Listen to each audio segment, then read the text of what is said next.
Maisha ikoje? Maisha ni kukasa. There's nothing so simple. Wewe uliamua ukulima kabisa.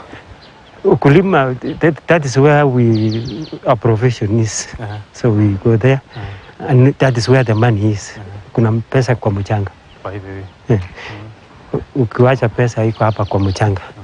Usiwache pesa. Nini nilifanya ukaamua ng'ombe? It's the passion. I had the passion. Nilikuwa nachunga ng'ombe zamani nikiwa shule, after school, and this is where I got my money to pay for my school fees in high school. In high school you paid your own school fees? Yes. I paid my own fees because I used to do some manual work, take care of the cows, fencing, and whatever I get the money, I pay the school fees. Let me take you back to the days you used to run, probably. What are some of the highlights, moments that you had in your athletics career? There are several. But one, early, is when I was running my world record in 15 kilometers, when I beat Haile because he was going for world record. That was the eye-opener, and it was the highlight at that time. And then when I changed to marathon, winning London, when there was all superstars, world stars that were at top of that at that time, winning. That time it was also an highlight. Winning also Chicago, winning also Rotterdam and Berlin, when there was so fast people winning. It was my highlight also. Chicago Marathon, Rotterdam, all those marathons, you are star, and actually you bought the track, probably, and also the field.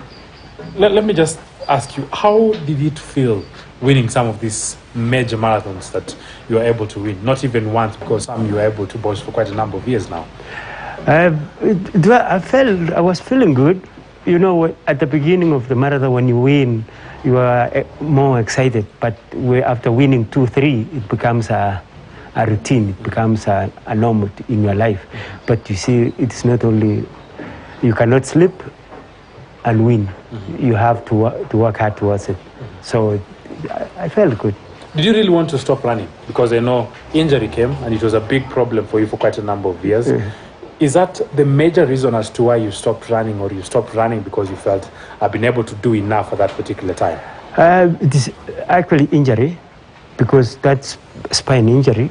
I can train because I could train and run a half marathon well, but when I get to 30 kilometers, the pain I start experiencing pain and slowing down.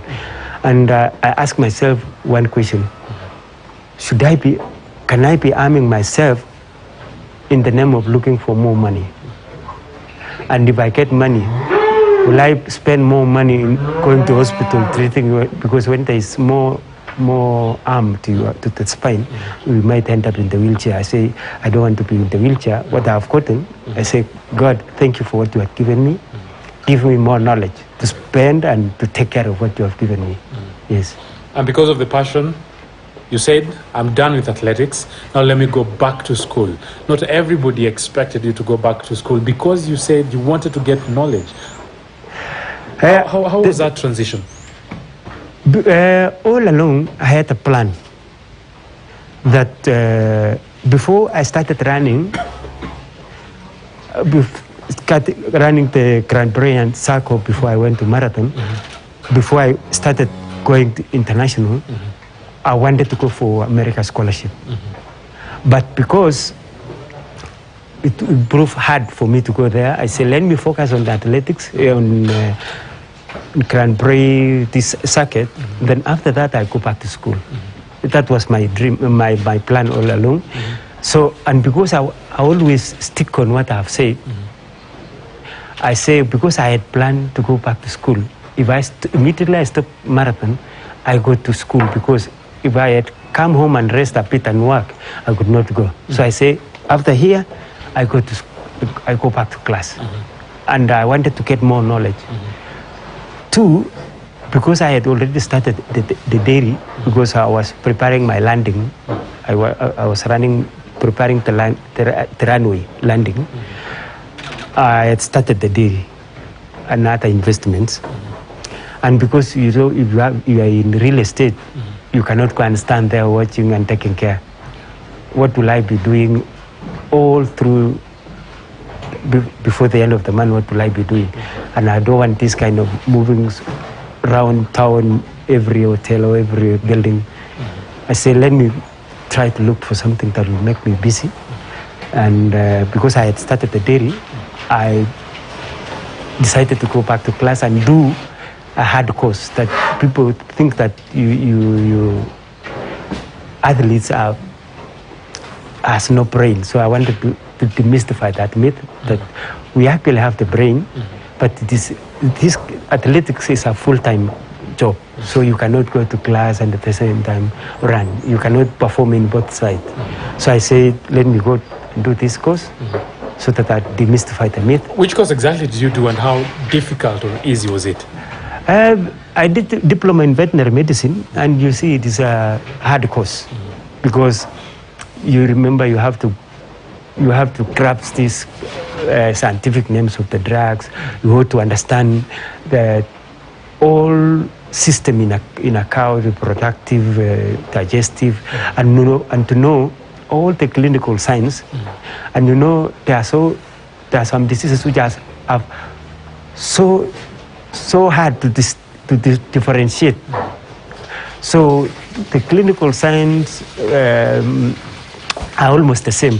It's only one that will distinguish. If you are not sharp enough, you will be treating the wrong disease, using the wrong medicine because you have not distinguished. So it is a hard course. It is not simple because it's also a life of a cow. That is where it started. First of all, it was the diploma. Yes. Did your studies actually end there? No, I came back. I went to University of Eldoret, did animal science, which is also a hard course. So I stayed there for 3.5 years, and I stayed 2.5 years on the other side. I think it makes 6. So it was. I wanted to combine the both because already the diploma was enough for me for treating and taking care of the health of my animals. At the same time, I wanted to add this one of management and care. You see, animal science is about management and taking care of a sick or unhealthy cow or a healthy cow to produce. Yeah. Did everybody take that positively? Because you must have had critics.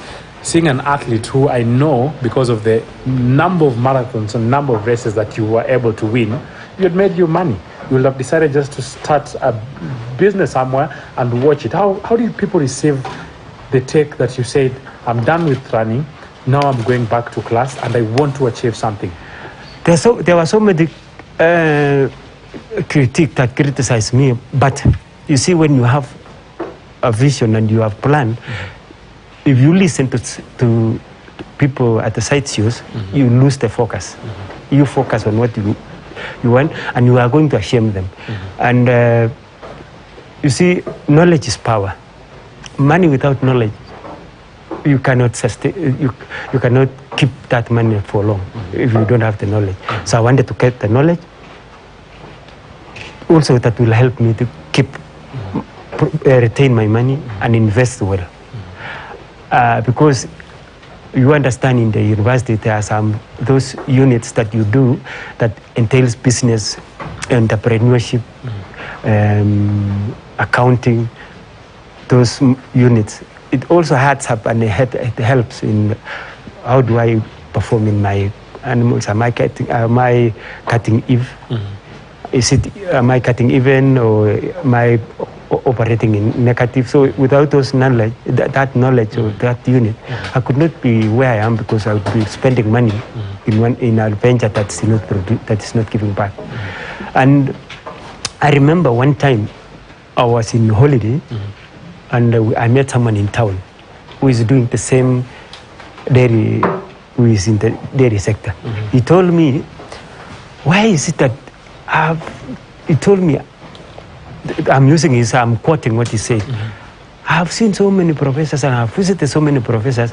They don't even, a professor who is very good in lecturing in animal production or animal genetics or whatever, he doesn't have he doesn't have any even single cow. Why is it? And a very good professor who is very good in agribusiness does not have a business. Why did you go to school? And yet, if you see those professors, they don't have. Yeah.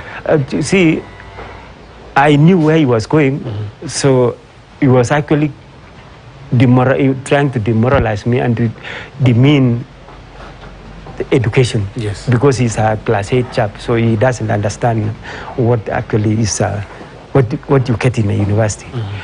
And I told him, I went to school to get the knowledge. I'm not coming to look for employment. The knowledge I'm going to seek is what I'm coming to apply. And that professor, his profession is teaching or lecturing. You know, if he goes again to the field of agriculture, he'll lose the focus in lecturing. Yeah. You see, people don't understand professions. So he was actually trying to demoralize or criticize me, but because I knew where he was going, I didn't continue with that topic because I knew what he was doing. And I didn't focus and I didn't listen to critics because those are people who want to pull you down. Yeah. Because if they were there, they could not ask me that. So I know I can see it's feeding time, and always very important to feed this livestock. But the education that you're able to get, it seems that it was of very, very much a great value for you to rear these animals. The education and the knowledge that you acquire has been very important and very crucial for me because I've understood the nutrition, the nutritional needs of the cow. I've understood how much I give to the cow based on production, based on the body size, and the cow is on what stage. Maybe the cow is in gestation at the same time producing, and if it is a cow that is only producing but is not in gestating, I know now what kind of feeds to give and the quantity of food or feeds that I give it to eat to the cow. Why? Because a gestating cow needs a quality food because it is using that kind of feeds that I'm giving for growth of the calf in the womb of the fetus. It is also for maintenance for the cow, it has to maintain, and it's for production if the cow is still producing. So I've understood all those things, and I'm not complaining. I'm actually happy, and I'm ahead of where and better than where I was last time. Of also key importance is the number of people that you've also been able to create employment for, because I can see a lot of people are working just to make sure that these animals are at the best condition. That is also a plus, I should say. Yeah, it's a plus because it's a plus to them because I've been able to create a kind of employment for them. Now they can be able to feed their families. They can be able also to educate their children. And I'm happy because at least I've touched someone's life. And if it is not, if it doesn't have the children, I've improved his health or well-being of that individual. I can say I've been able to notice for quite a number of years now. We have former athletes who are doing quite well. You are an example to many. We also have other kind of athletes who are not where we wanted them to be because we can say they had finances in their good times, but maybe never put that money at a good use. Right now we have talented individuals who are running and representing this country. What message can you tell this young person who is at their prime time at the moment? What is very important and what that guys should concentrate is to listen. They normally say listen for an advice, but you are only a decision maker. I would request them to listen to someone who is trying to mentor them. A mentor, if he doesn't have a mentor, he can look for a mentor who can mentor him to tell him what to do, because I'm where I am because of a mentor. I was mentored because I was following someone they say if you don't have a knowledge and you see someone who has a knowledge, follow him. So I've followed my mentor, and I'm where I am now. They should listen to the mentors. If he doesn't have a mentor, he can look for a mentor who can mentor him, who can advise him on what to do, on where to invest. I know people usually try to compare, saying there is a person who right now, maybe he is someone who had quite a number of money during his prime time. I've been able to witness some of the former athletes who are drunkards in this town, some of the former athletes who are very, very big businessmen and women in this same town. What is the difference? What makes that big gap? You find there is the best of the best doing good, and there is the worst of the worst, whereby you can't say that some of them were even better placed during the prime time years. One, there are like 2 or 3 things that might have brought a difference. One is the knowledge. If you don't have the knowledge, and if you get the money, I normally say you get drunk with the money. You get the money, you think that it is not, the money is going to be there forever. You don't know that the money that is in your pocket, when you remove a shilling from 1,000, it is no longer 1,000. It is diminishing.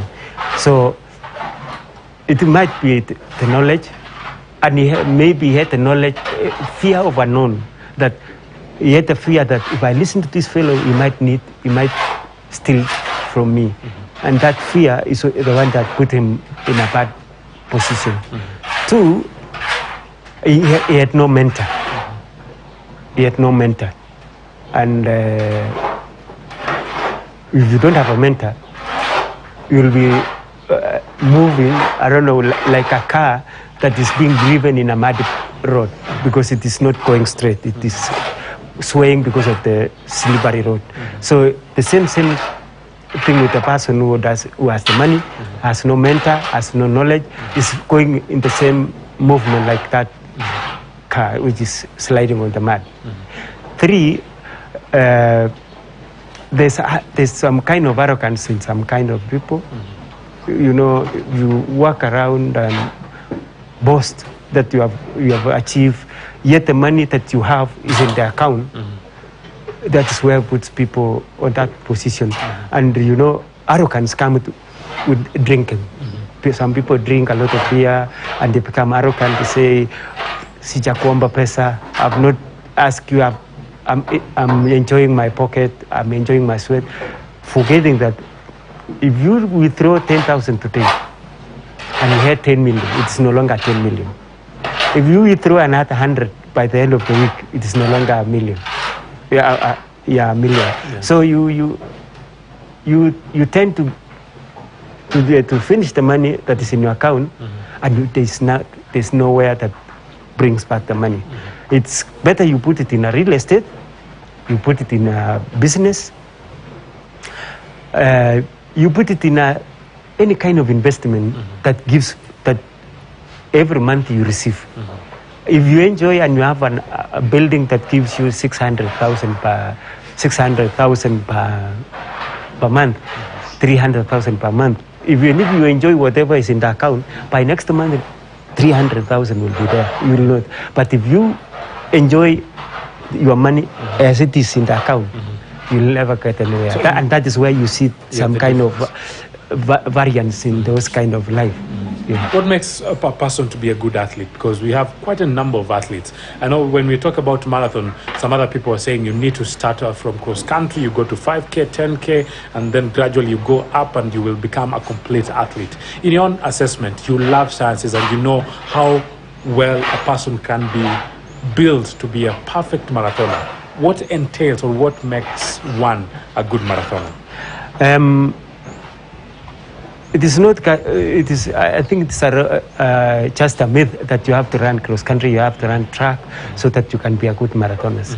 We have had good marathoners who have never run on the road, on the track, and on the cross country. What makes someone achieve in marathon is the training.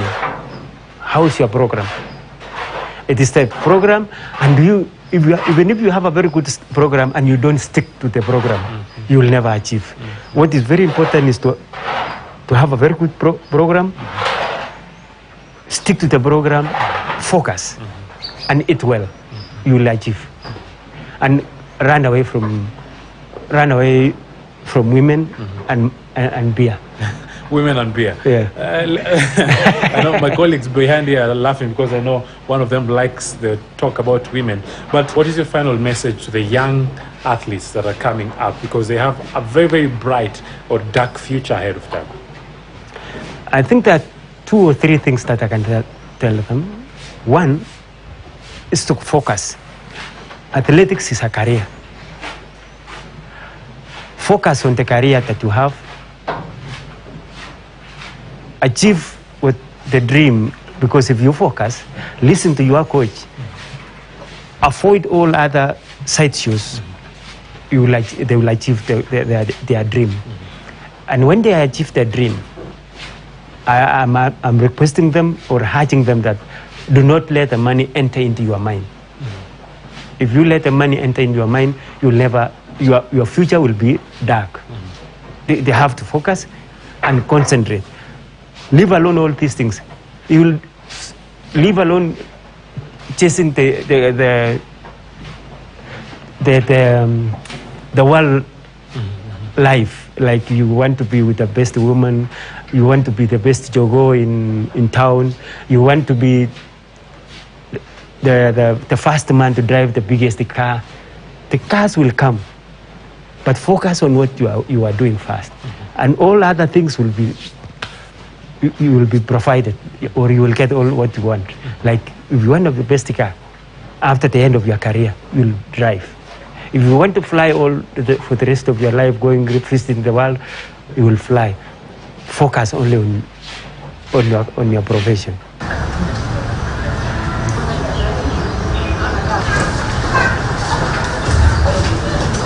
During his prime time, Felix Limo buzzed the world of marathons. He was able to win some big city major marathons, and with that in mind, he has been a champion.